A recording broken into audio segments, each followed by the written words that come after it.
uNkulunkulu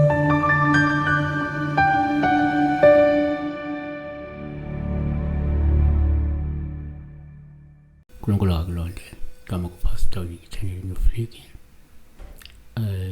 okubalekile nokufanele ukuthi iba ngumlandeli ukuze usenze le number ungayisebenzisi if you are not a follow this channel, you know, remember isebenzise kusungula ekuseni. Masithi ungayisebenzisa WhatsApp women that ungayisebenzisa WhatsApp akube njengama calls kuphela.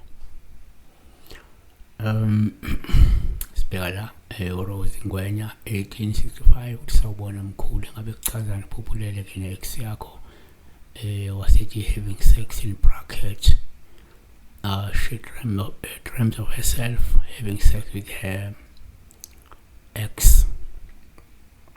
Ubelele ne-ex benza ucansi. So number 1 kuyenzeka uma uphupha i-ex kube nje uPaul umulele nayo olungasho nje oswelishe ukuthi kungenzeka uyayikhanuka unemizwa yayo futhi uyayikhumbula uma ukuthi kade uluthokozela ucansi nalo umuntu futhi njengamanje mhlawumbe lawo khona awuneliseki lo muntu wakho akakunelisi uyafambula, definitely will miss that person.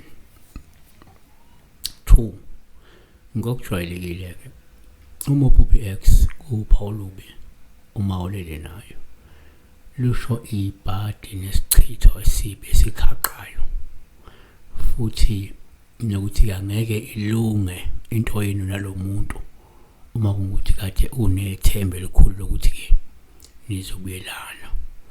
So kuvamile ukuthi uma kuphupha ulele ne-ex yakho uma ukuthi bedingisela inhlelo zokulungisa so lento engeke isalunga izophazamisa ngoba kunento eyisichitho eloku iphakama ukuze lo muntu egcine eqhelile kuwe.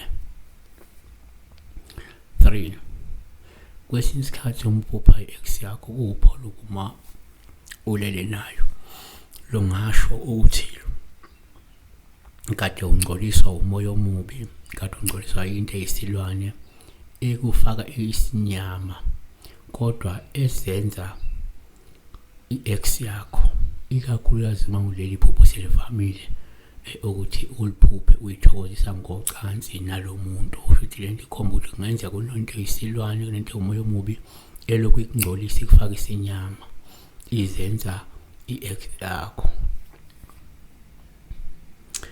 4 nakuba kungavamile kodwa kuyenzeka uma uphupha i-ex kuba uPaul uma ulala nayo olungabilisho kungenzeka lo muntu la ekhona usakucabanga uyakuthanda futhi uyakuphephetha.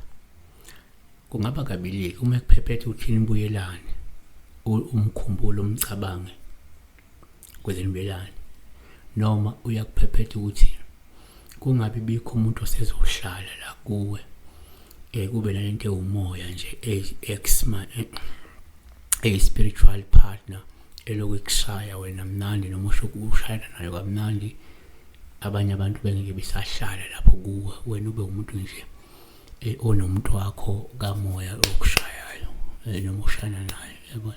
So ngabe into kanjalo siyabonga kakhulu ke asisho kunjalo kodwa sisho ukuthi kunomoya omubi osukukhona. May God bless you.